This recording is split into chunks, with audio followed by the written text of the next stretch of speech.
就算绽放，终究走向凋零，你要我怎么否定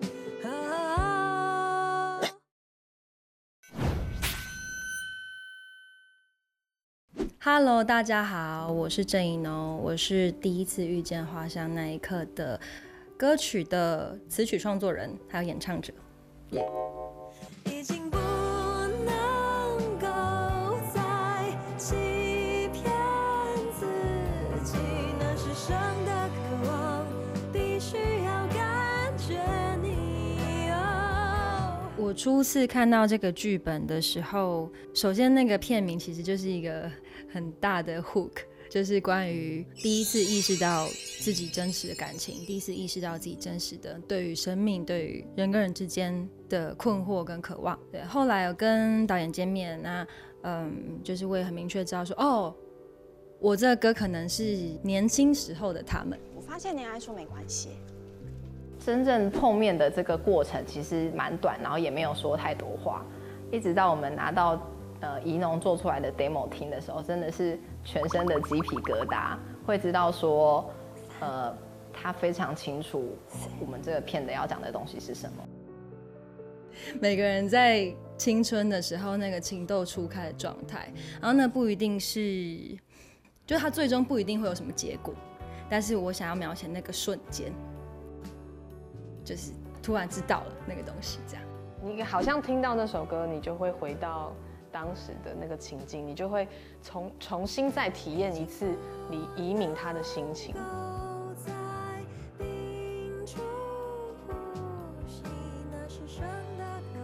我也希望可以借着这首歌去让现在正处在这样状态里面的大家感受到被了解。对，我觉得这是创作最重要的事，就是让大家被理解。这样。你要我怎么否定？那终将是我认识世界的那一天。这一首歌它很难唱，它技术性而言，那个旋律线还有我使用的和弦的复杂度都跟以往不太一样，这样对。然后，但是在编曲上反而变得更简单了，更直接了，因为我们希望可以用直拳触动大家的心，这样。这反而是在我近期比较少见的一个做法。但这首歌反而回到一个比较质朴的状态，这样子。就是编曲的作品，感觉满意。蛮满意的。他 demo 传给我的时候，我就觉得哇，这歌就是真的很好听，因为它很单纯，然后我就觉得那音乐也应该是要这个样子，对。然后我刚刚就跟他开玩笑，不是开玩笑，是很认真的讲，说这首歌是我们合作以来我觉得最好听的一首歌，对。你现在结婚有小孩，老公应该对你还不错吧？然后那个听完之后就觉得蛮有感觉的，所以我后来就有跟导演询问说，我可不可以在我情绪写的时候让我听这首歌？我觉得婷婷在这首歌里面有一些抒发，所以我觉得蛮适合这个角色的。我觉得他很像那个擎天岗，对我来说其实是雾气很重的，对，它是阴天的，然后它是有泥土的味道的，它并不是那么精致的，也不是那么不是那么单一的味道，它其实是复杂的。对，那个是，我觉得它可能是成长的味道，对我而言。其实我现在每次想到要跟过去的自己说什么，我都只是想要说，就是没问题的，你就走就对了。对，然后我现在也会想要对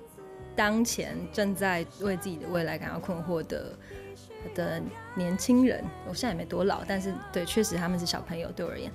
想要跟他们说就是没问题的，对，因为时间终究会带我们去到一个让我们开阔的地方，我是这样想的，就当你这样相信的时候，你就可以走到，对。认识世界的那一天，